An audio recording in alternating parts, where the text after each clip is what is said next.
Halo bos, ini adalah pintu. Setiap rumah pasti ada pintunya. Sama dengan hatimu, ada pintunya kan? Pintu maaf buat mantan.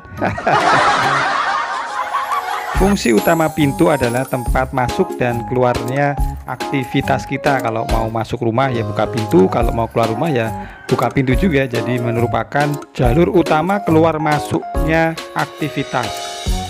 Zaman dahulu untuk menghalangi pintu supaya tidak terbuka menggunakan alat-alat sederhana, misalnya kayu yang besar untuk menghalangi seperti di film-film zaman dulu itu ya. Bahkan di kampung-kampung masih banyak kok pintu-pintu kuno yang menggunakan penghalang. Bukan anak kunci seperti ini kan kunci modern ya, jadi pakai bahan logam yang dicetak tersendiri, yang dibuat di pabrik sehingga memudahkan kita untuk mengunci pintu dengan aman. Tapi lihat contoh yang ini ya, ini adalah penghalang pintu yang digunakan oleh orang-orang zaman dahulu.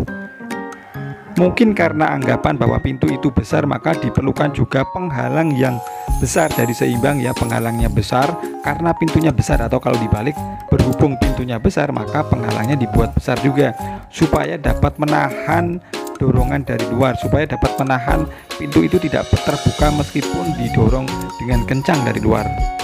Padahal sebenarnya bisa disiasati dengan anak kunci seperti ini ya. Dengan mudah kita tutup pintunya menggunakan anak kunci, dan juga dengan mudah kita buka pintunya dengan menggunakan anak kunci.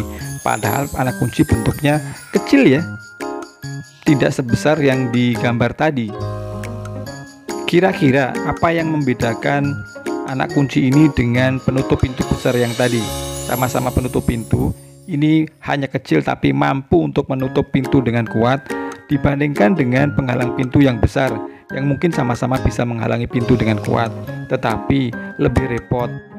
Selain repot juga tidak efektif karena jenis penutup pintu atau jenis penghalang pintu seperti ini hanya bisa dihalangi dari bagian dalam, bukan?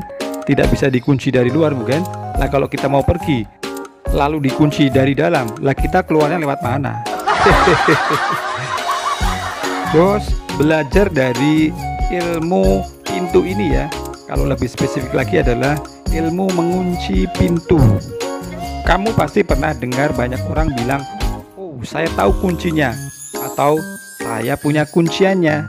Nah, itu yang bisa kita tarik dari ilmu kunci kali ini dalam video ini ya. Bahwa kunci itu tidak harus sebesar pintunya. Analogi bahwa pintunya besar maka penghalangnya harus besar tidak diperlukan. Yang penting adalah yang pertama, penempatannya tepat.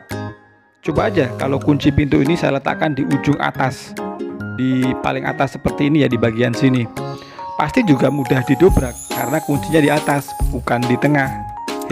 Tapi kalau di tengah tempatnya pas, dikunci, didobrak relatif lebih sulit. Kedua, jika slot kunci ini berbahan kayu, coba bahannya kayu, sudah kecil bahannya kayu, ditendang sekali juga langsung patah kan, langsung terbuka pintunya kan.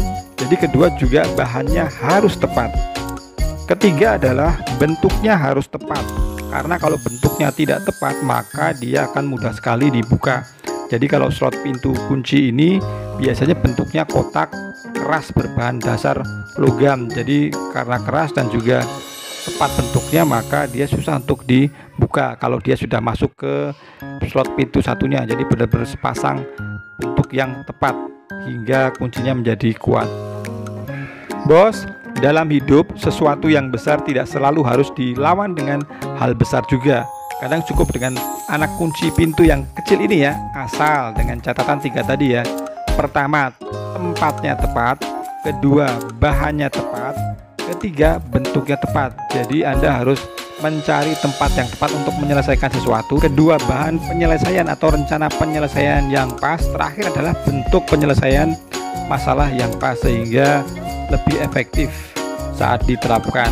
Contoh kecil misalnya, Anda berhadapan dengan seorang profesor di mana tingkat intelektualnya sangat tinggi. Kalau Anda menganggap harus berdebat dengan beliau yang intelektualnya sangat tinggi, ya mungkin secara di atas kertas mungkin kita kalah ya, karena dia sudah dikenal sebagai seorang profesor. Ya nggak usah pakai intelektual lagi, ya nggak usah pakai logika lagi. Kalau sudah seperti itu, majukan hal lain, misalnya ajak beliau berempati. Pak, memang betul logikanya begitu. Tetapi kalau misalnya Bapak menjadi saya, gimana Pak? Jika tujuanmu baik, jika maksudmu baik, dan jika hasilnya nanti baik, itu akan meruntuhkan segala logika yang ada. Cukup dengan kuncian, cukup dengan hal kecil, tetapi waktunya tepat, tempatnya tepat, dan tujuannya juga tepat. Maka itu seperti ilmu kunci tadi ya, nggak perlu hal-hal besar, tapi cukup kuncian kecil aja. Pintu ini akan susah untuk dibuka ataupun susah untuk ditutup karena sudah ada kuncinya. Bos, jangan lupa perhatikan hal-hal di sekitar kamu, karena alam tidak pernah lelah bicara, kitalah yang sering lelah mendengarkan. Oke bos, oke.